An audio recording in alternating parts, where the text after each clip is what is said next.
नमस्कार. नर्मदे हर.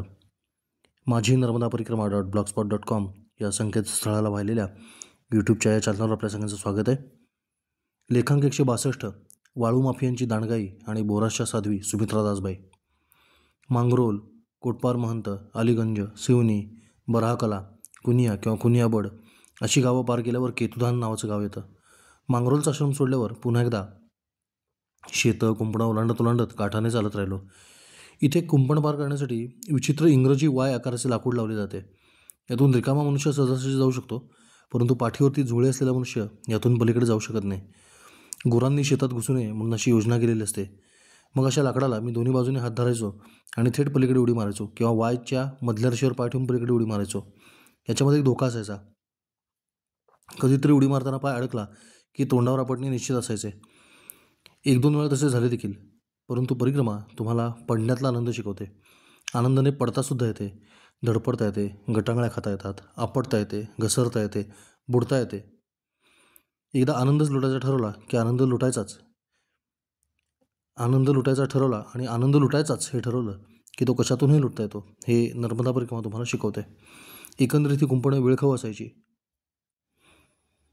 पायाखाली मुगाच्या पिकाला घातलेल्या पाण्याचा प्रचंड चिखल होताच. फवारे किंवा स्प्रिंकलर देखील सर्वत्र सुरू झालेले होते. इथल्या वीडभट्ट्या गोलाकार आकाराच्या होत्या. आपल्याकडे जशा आयताकृती वीडभट्ट्या असतात तशा इथे नव्हत्या. नावेने किंवा जाळे टाकून मासे धरणाऱ्यांपेक्षा हाताने मासे धरणारे लोक आता अधिक भेटू लागले होते. दिवसभर गळ टाकून बसणारे मच्छीमार खूप भेटायचे. आवर्जून नर्मदेहर करायचे. प्रत्येक घाट कडक उन्हामुळे पोरालेकरांनी गजबजलेला असायचा. मुले जाताना बाबाजीची चेष्टा करायची. समूहाची मानसिकताच वेगळी असते. एकटे दुकटे मूल कधी असे करणार नाही, परंतु एकदा का झुंडीची मानसिकता आली की संपले. झुंडीचं मानसशास्त्र किंवा मॉब मेंटॅलिटी हे गहनशास्त्र निश्चितपणे आहे. मध्ये अनेक गावे पार केली. सिवनी नावाच्या गावाचा घाट ओलांडला. मी आता या नावाची किती गावं नर्मदा मातेच्या काठावर आहेत ते मोजणंच बंद केलेलं आहे. सिवनी घाटावरून दिसणारं नर्मदा मातेचं मनोहर असं रूप. सिवनी घाटावर सुरू असलेली नर्मदा भक्तांची एक मोठी पूजा. त्यांचा भाव खूप चांगला आहे, परंतु दिव्यासाठी वापरलेल्या प्लास्टिकच्या वाट्या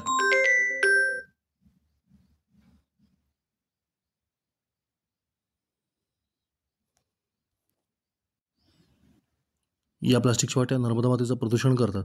हे त्यांना कोणीच महात्मा का सांगत नाही हे लक्षात येत नाही. बुद्धिदेव गुन्हा आहे का? असो. पुढे सांडिया गावाचा पूल पार केला. हा तोच पूल आहे ज्याच्याखाली मी मुक्काम केला होता आणि पुलाखाली जो आश्रम आहे त्याची एक छोटीशी शाखा या तटावर देखील आहे असं सांगण्यात आल्यामुळं तो आश्रम मी शोधू लागलो. इथे तो आश्रम आणि अन्य 2 मंदिरं होती, परंतु सर्वच बंद होतं. इथे पुलाला लागून काही लोकांची दुकानं होती. त्यामध्ये मला एक असा दुकानदार भेटला जो 10 वर्षे पुण्यामध्ये वाघोली इथं राहिला होता आणि त्याला पुण्याची चांगली माहिती होती. त्यामुळे मला भेटल्यावर त्याला आनंद झाला. या ठिकाणी एका व्यक्तीने मला चहा पाजला. समोरच्या आश्रमामध्ये सेवा करणारा जो अपंग सेवादार होता त्याची जमल्यास भेट घ्यावी अशी मला आशा होती, परंतु तो योग काय आला नाही. तो मुलगा किंवा इकडचा आश्रम पाहणारी तरुण साध्वी हे दोघेही तिथे उपस्थित नव्हते. हा सांडियाचा पूल आणि त्याखाली नेहमीच लोकांनी किंवा भाविकांनी कसा गजबजलेला असतो आपल्याला पाहायला मिळेल. कायम गर्दी असते. हे या पुण्याला राहून गेलेल्या माणसाचं दुकान मा नर्मदा किराणा. मागे दिसणाऱ्या राम मंदिरातल्या पाट्या या खूप प्रसिद्ध आहेत. आपण हा व्हिडिओ पॉज करून त्या बघू शकता.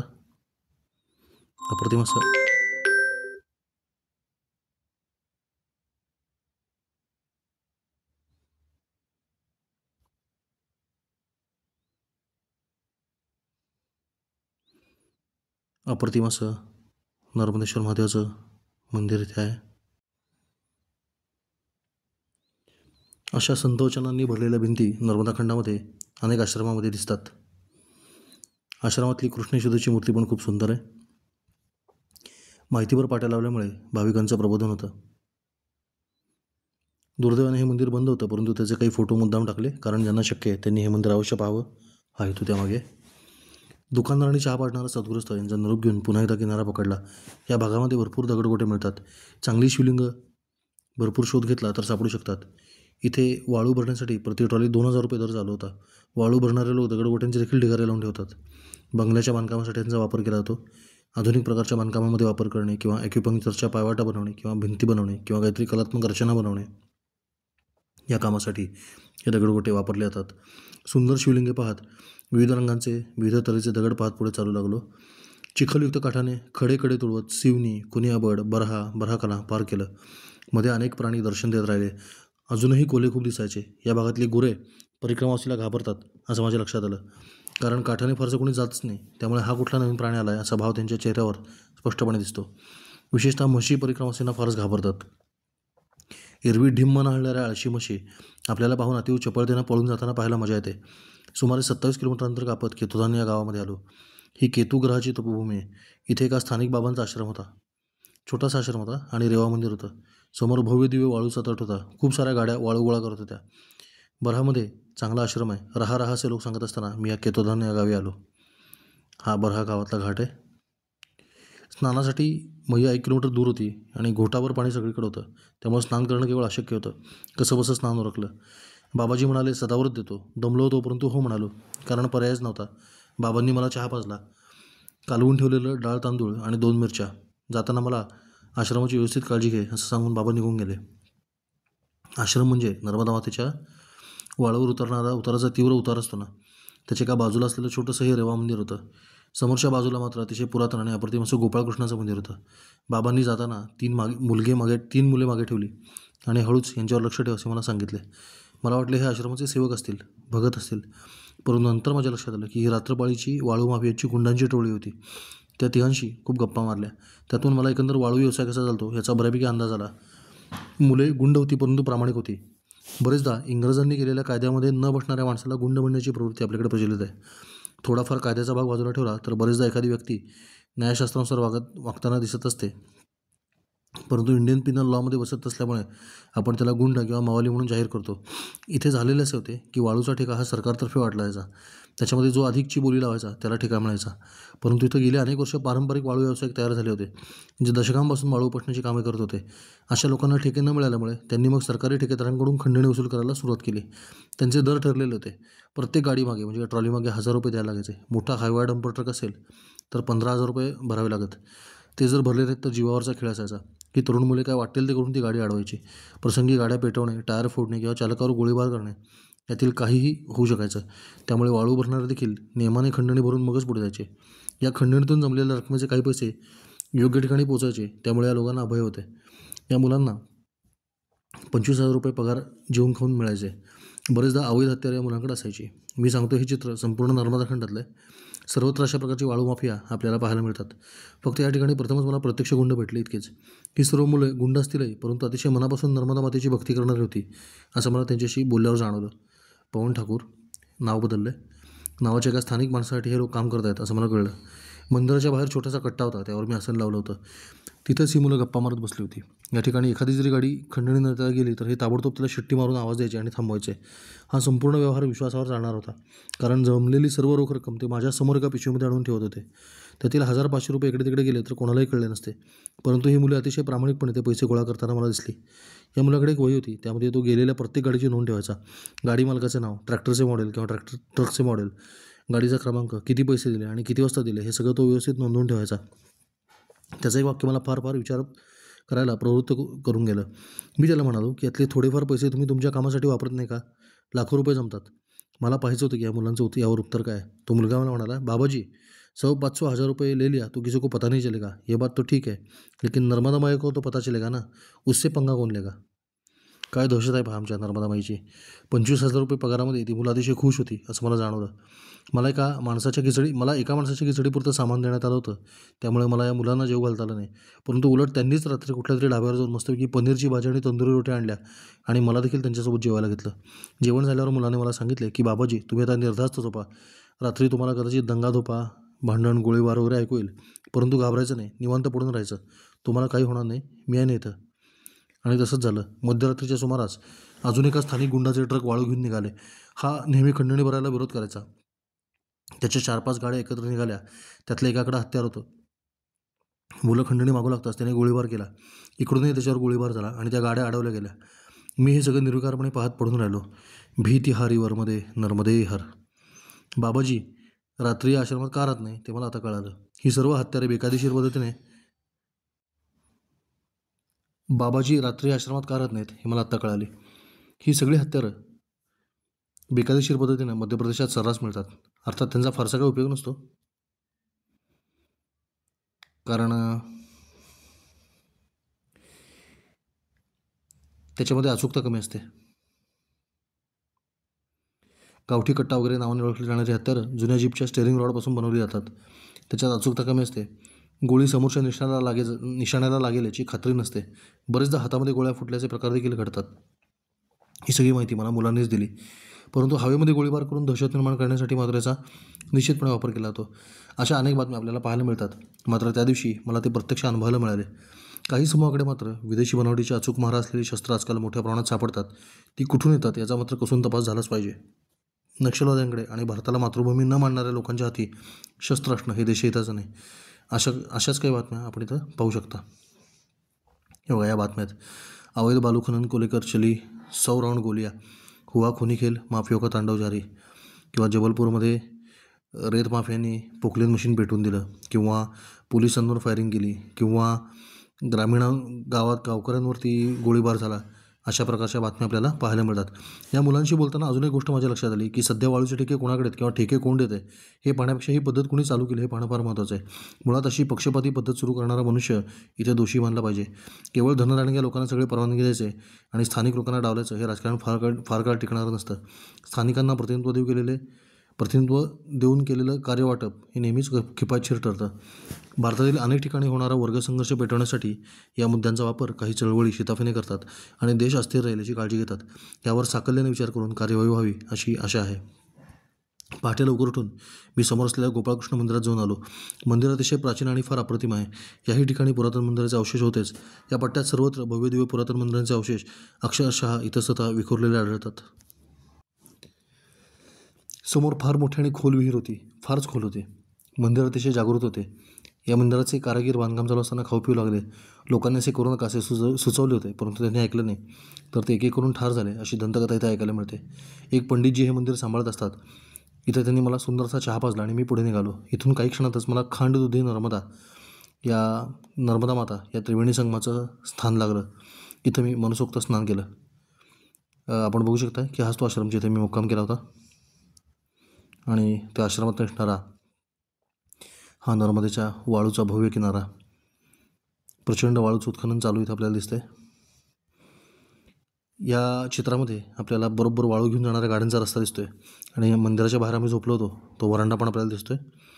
याच ठिकाणी गाडी लावून लोक हा डोंगर चढून वरती येऊन पैसे जमा करायचे आणि पुढे जायचे. कारण पुढे गेल्यावरती जो चढ लागतो त्याच्यामुळे त्यांना गाडीला थांबवायला जागा मिळायची नाही. हे समोर असलेलं पुरातन असं सुंदर गोपाळकृष्णाचं मंदिर, याचं वास्तुकला अतिशय सुंदर आहे. मंदिराचं स्थापत्य फार सुंदर आहे आणि आवर्जून पाहण्यासारखं हे मंदिर आहे. हेच मंदिरातील गोपाळकृष्ण आहेत. इथे एक सार्वजनिक न्यास आहे जो या मंदिराची व्यवस्था बघतो. मंदिर अंतर्बाह्य अतिशय सुंदर असं आहे. या ठिकाणी आपण बघू शकता की केतोरान गावचा वाळूचा घाट किती मोठा आहे. एका बाजूला नर्मदा मंदिर आणि एका बाजूला गोपाळलालजी मंदिर आहे. हा आहे पुढचा खांड दुधी नर्मदा माता त्रिवेणी संगम. दुधी मैया समोरून येते आणि खांड नदी डावीकडून येते. हे त्या त्रिवेणी संगमाचं स्थान आहे. समोर टाटोले बाबाजींचा आश्रम आहे जिथे मागच्या वेळेस मला पंचकोशी यात्रे भेटले होते. माघ वद्य सप्तमी, नर्मदा जयंती ते पुढील 5 दिवस अशी पंचकोशी यात्रा गेली 17 वर्ष झाली सुरू झालेली आहे. ती यात्रा देखील मी साधली होती आणि यज्ञ देखील पाहिला होता. इथे मला एक अद्भुत अनुभव आला. संगमावर एक नाव लावलेली होती. त्या नावेमध्ये एक 3 वर्षाची मुलगी बसलेली होती. तिने मला आवाज दिला आणि बोलावले. शक्यतो 3 वर्षाची एकटी मुलं भित्री किंवा बुजरी असतात असा आपला अनुभव आहे, परंतु ही मुलगी एखाद्या मोठ्या महिलेप्रमाणे बिंदास होती. मला म्हणाली, मेरे पैर छुए बिना आगे जाएगा क्या. मी तत्काळ झोळी खाली ठेवली. नावेतच तिला साष्टांग नमस्कार घातला आणि तिला विचारले की जर मी तिची पाद्यपूजा केली तर तिला चालणार आहे का. चालेल म्हणाली. मग मी ती नाव थोडीशी पाण्यामध्ये ढकलली आणि तिला पाय खाली सोडून बसायला सांगितले. नर्मदा जलानेच तिचे पाय धुतले. हा किती मूर्खपणा हे नंतर मला जाणवले, परंतु त्या क्षणी मला केवळ आनंदाचे भरते आलेले होते. मी अतिशय प्रेमाने तिची पाद्यपूजा केली. तिच्या पायावर डोके ठेवायला खाली नेलं तर तिनं माझ्या डोक्यावर पाय ठेवले. अंगातून एक जबरदस्त लहर धावली. तिच्या पाया पडताना मी अर्धा नर्मदा मातेमध्ये बसलेला होतो. नंतर पुन्हा मी नाव काठावर ओढून लावली आणि पुढे निघून गेलो. पुन्हा मागे वळून बघायची हिंमत झाली नाही. एक अतिशय कठीण कडा कापत मौनीबाई आश्रमात आलो. इथे एक पुजारी, एक जाडजूड आजीबाई, एक अग्निसाधना करणारा बाबा असे राहत होते. नरहेरा असे काहीतरी त्या गावाचं नाव होतं. छोटासा घाट बांधलेला होता. तळघरात भव्य शिवलिंग होतं, वरती हनुमानजी होते, मध्ये मंडला किंवा मांडिया गावे पार केली, राख गाव आले, वाळूच्या काठावर 4-5 जण पाया पडले. गोंदियाचे होते. आमच्या गुरूंच्या दर्शनाला वर आश्रमामध्ये चला असे म्हणाले, म्हणून त्यांच्या मागोमाग वर गेलो. पांढरे शुभ्र केस झालेले एक अतिशय चांगले बाबा तिथे बसलेले होते. यांचं नाव ओम नर्मदेहर बाबा आहे असं कळालं. टाटवाले बाबाजींचे ते शिष्य होते आणि यांनी इथली पंचकोशी परिक्रमा सुरू केली होती असं मला सांगण्यात आलं. इथे खूप लोक दर्शनासाठी येत होते. सध्या खाटांच्या पट्ट्या धपाधप बुडवून मैयामध्ये धुण्याचं आणि बडवण्याचं काम हे सगळे लोक करत होते. ते लोक इथेही दर्शनासाठी यायचे. वर्षातल्या ठराविक काळामध्ये ठराविक कामं करण्याची पद्धत भारतामध्ये आढळते. याचं महत्त्वाचं कारण म्हणजे भारतामध्ये ठराविक ऋतुमान असून त्याचे ठराविक वर्तन गेले अनेक वर्ष चालू आहे. बाबांनी मला VIP ट्रीटमेंट दिली. माझ्यासोबत अखंड एक शिष्य होता. मला काय हवे काय नको हे पाहण्याचे काम त्याला देण्यात आले. बालभोग चहा दिला गेला. सुंदर अशी गरमागरम इडली, चटणी आणि सांबार पोटभर खाल्ले. इथे आलेले बरेचसे लोक महाराष्ट्रातले होते. काही लोक छत्तीसगडच्या रायपूरचे होते. मन आणि मीत नावाची वेगवेगळी नाळ असलेली जुळी मुलं इथं आलेली होती. ही मुले स्वमग्न होती. कनक नावाची एक अतिशय गोड मुलगी इथं होती आणि एका वकिलाचं कुटुंब देखील आलेलं होतं. काही राजस्थानी लोक देखील आले होते. या सर्वांनी माझ्यावरती गराडा घातला. या सर्वांना नर्मदा परिक्रमा म्हणजे काय असते ते जाणून घ्यायची इच्छा होती. त्यांना मी परिक्रमेविषयी सांगितले. मन आणि मित्र रायपूरचे होते. यांनी मला विश्रांतीसाठी खोली दिली, परंतु इथे 5 मिनिटं बसून मी सर्वांची रजा घेऊन पुढे निघालो. बाबाजींनी चालू केलेली पंचकोशी परिक्रमा चांगली प्रसिद्ध झाली होती व आश्रमावरती सेवेचा ताण यायचा असे त्यांनी मला सांगितले. हे बाबा मूळचे नागपूरचे होते आणि मराठी होते, परंतु हिंदी बोलायचे. ओम नर्मदेहर बाबांच्या आश्रमाचं हे चित्र आहे. याच खोलीमध्ये बाबांचं मी दर्शन घेतलं. बाबांनी मला पंचकोशी परिक्रमेची माहिती छापलेली काही पत्रकं पण दिली होती. मोहडकला, उडिया, नरहेरा किंवा नरहेरा गाव पार केल्यावर हा नागपूरच्या बाबांचा पंचवटी आश्रम होता. अर्थात ही सर्व गावे आपण किनाऱ्याने चालत आहोत पार करतो हे लक्षात ठेवावं. यानंतर सुलतानगंज नावाच्या गावामध्ये रामाचं मंदिर होतं. या भागाला रागघाट म्हणून आहे, तो प्रसिद्ध आहे. सुलतानगंज हे गाव मध्य प्रदेशातल्या रायसेन जिल्ह्यातल्या उदयपूर तालुक्यामध्ये येतं. पुढे चालत चालत मी धरमपुरी आश्रमामध्ये आलो. भव्य आश्रम आणि शून्य अगत्य असं काहीतरी गणित मला जाणवलं. एका मोठ्या जर्मन शेपर्ड कुत्र्याने आपादमस्तक मला हुंगून माझं स्वागत केलं. मी देखील जराही न हलता त्याला त्याची तपासणी करू दिली. थोड्याच वेळात माझ्या असं लक्षात आलं की आश्रमामध्ये जमलेल्या वानरांनी या जर्मन शेपर्ड कुत्र्याचा सकाळपासून घाम काढलेला आहे. त्यामुळे त्याच्या अंगातली सगळी शक्ती निघून गेलेली होती. नाहीतर त्याने माझ्यावरती काहीतरी प्रयोग नक्की केला असता. एक प्रकारे तो जर्मन शेपर्ड कुत्रा मला त्याचा साथीदार समजू लागला होता व मी वानरांना पळून लावण्यासाठी त्याला मदत करावी अशी त्याला अपेक्षा होती. आश्रमामध्ये फार काळ थांबलो नाही. एका भक्ताने दिलेली अगरबत्ती घेतली आणि पुढे निघालो. काठाने चालत चालत बोरास नावाच्या गावामध्ये आलो. समोरच्या तटावर झिकोली गावात शुककुटी मला दिसत होती. ही तीच कुटी होती जिथे बसलेल्या साधूला नर्मदा मातेचा 50 फुटाचा परिसर फक्त माहिती होता. झिकोली आणि बोरास यांना जोडणारा पूल देखील दिसत होता. हा पूल खालून ओलांडून पुढे जाणार होतो. इतक्यात कानावरती रामनामाचा जप पडला आणि पावले आपोआप तिकडे वळली. काठावरती एक आश्रम होता, बोरासचा आश्रम. डोक्यामध्ये शुककुटीची कल्पना घेऊन आत गेलो होतो, परंतु हा आश्रम अतिशय वेगळा निघाला. एक अतिशय तेजस्वी आणि तरुण साध्वी हा आश्रम चालवित होती.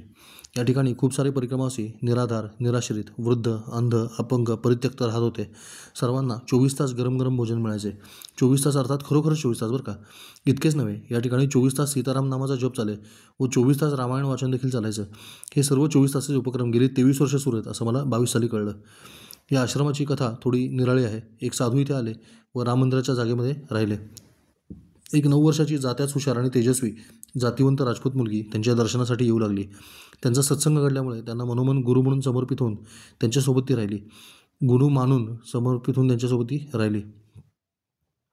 मुलीच्या आईवडिलांनी देखील मुलीचा शुद्धभाव ओळखून तिला पाठिंबा दिला. तीच ही साध्वी. तिचे नाव महाराजांनी साध्वी सुमित्रा दास असे ठेवले.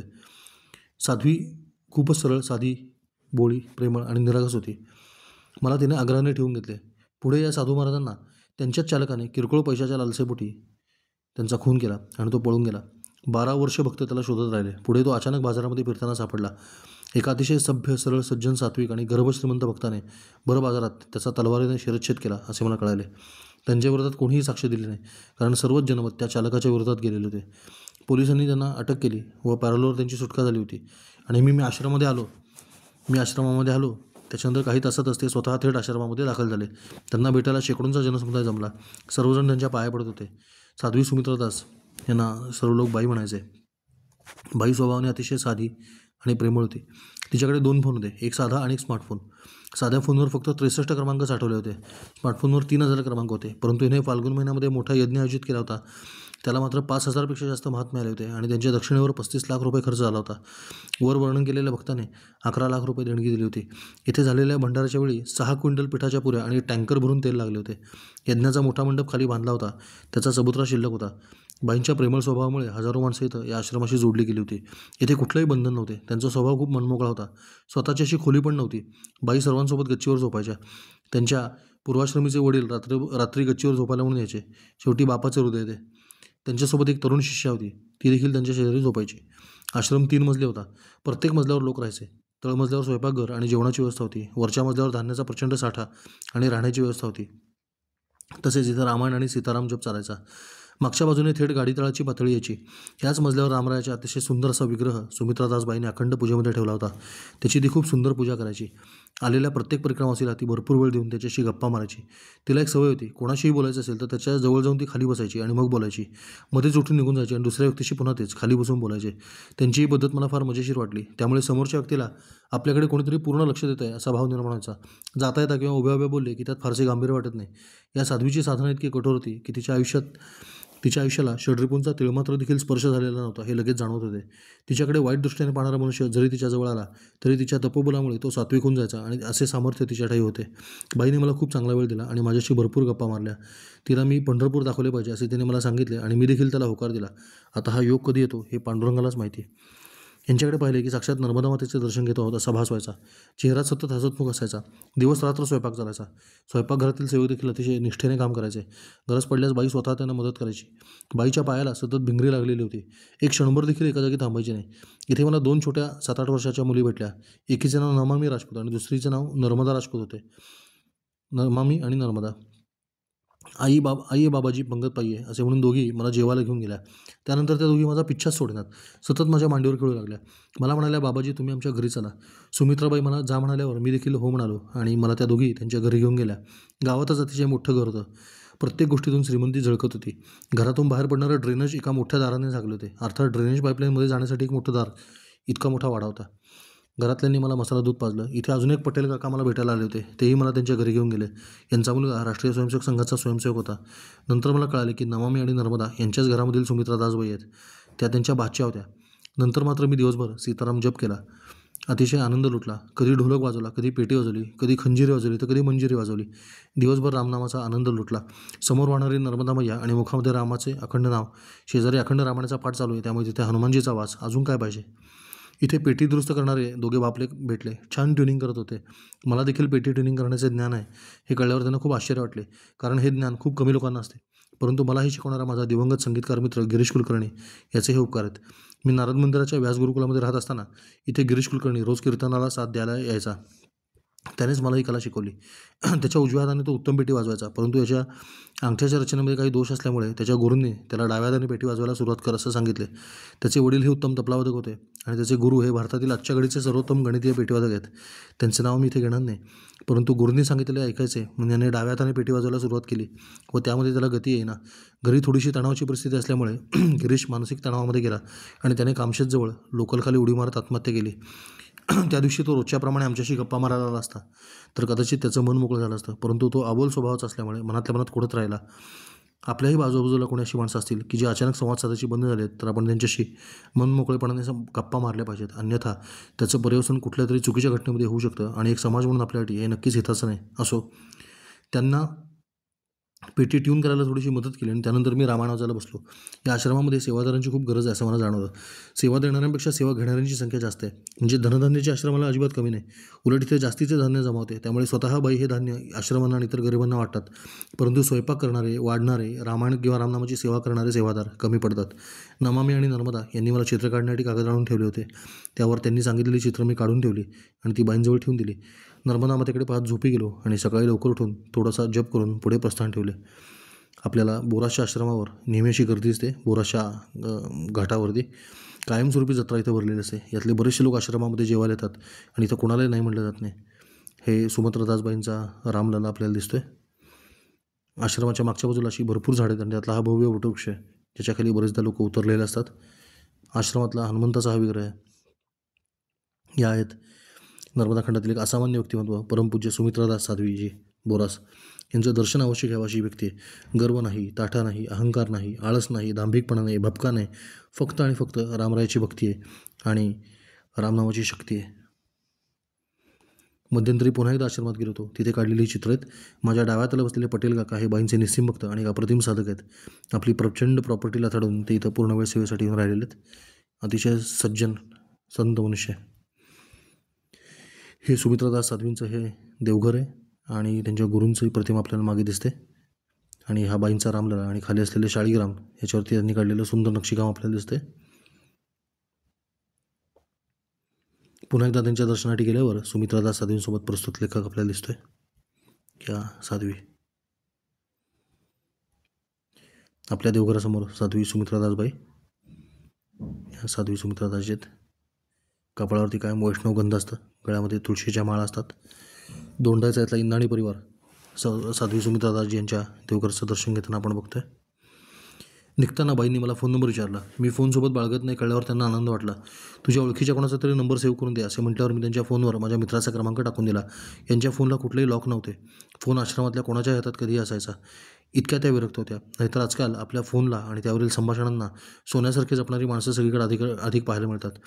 बाईंना मोबाईलवर मी गुगल वॉईस टायपिंग चालू करून दिले. संपूर्ण प्रक्रियेमध्ये ज्यांनी ज्यांनी मला होकार दिला त्या सर्वांना मी बोलून छापण्याची गुगल वॉईस टायपिंगची सुविधा चालू करून दिली. या सुविधेचे आपल्यावर फार मोठे उपकार आहेत, कारण आपलं संपूर्ण लिखाण याच प्रणालीवर चालू आहे. हे सर्व लिखाण मोबाईल फोनवरूनच होत आहे, संगणकावर नाही. याची कृपया नोंद घ्यावी, कारण आपल्याकडे संगणकच नाही आहे आणि हा पण जो फोन आहे तो देखील का ब्लॉगवाचकांनी वळच दिलेला आहे. असो, एक उत्तम आश्रम कसा चालवायचा याचा आदर्श वस्तुपाठ सुमित्रादास साध्वींनी घालून दिलेला आहे. बरेचदा आपल्याला असं ऐकायला मिळतं की साधू समाजामध्ये महिलांची संख्या कमी आहे. ते वास्तव देखील आहे, परंतु असं का आहे याचा विचार जर आपण कधी केला आहे का? साधू बनण्यासाठी लागणारे जे काही अंगभूत गुण आहेत ते महिलांमध्ये देखील असतात, परंतु अतिविचार करणे किंवा अति काळजी करणे किंवा अति घाबरणे अशा दुर्गुणांच्या अतिरेकामुळे त्यांना या मार्गामध्ये अडथळे येतात.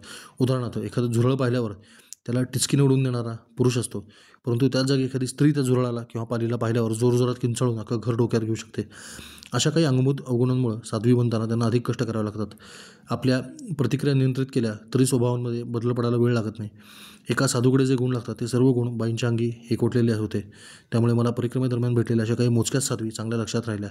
मग त्या श्यामादिदी असोत, ममतागिरी असोत, सिद्धनबाई असोत, कमलताई रामदास असोत किंवा या सुमित्रादासजी असोत. मुळात स्त्री पुरुष समानता नाहीतच, स्त्री पुरुष समान नाहीतच. स्त्रिया या पुरुषांपेक्षा कैक पटीने श्रेष्ठ आहेत. एक जीव जन्माला घालणे पुरुषांच्या आवाक्याबाहेरचे, ते सामर्थ्य केवळ मातेचे. सहनशीलतेमध्ये देखील स्त्रियांची बरोबरी कुठलाही पुरुष करू शकत नाही. त्यामुळे स्त्रियांनी जर मनात आणले तर साधू जगतावरती आपल्या वैराग्याने आणि सामर्थ्याने अक्षरशः राज्य करू शकतात. नर्मदा मातेने या सर्व साध्वींना हेच तर शिकवले असेल. साध्वी बनू इच्छिणाऱ्या माझ्या माता भगिनींनो, विचार करताय ना? नर्मदे हर, नर्मदे हर, नर्मदे हर.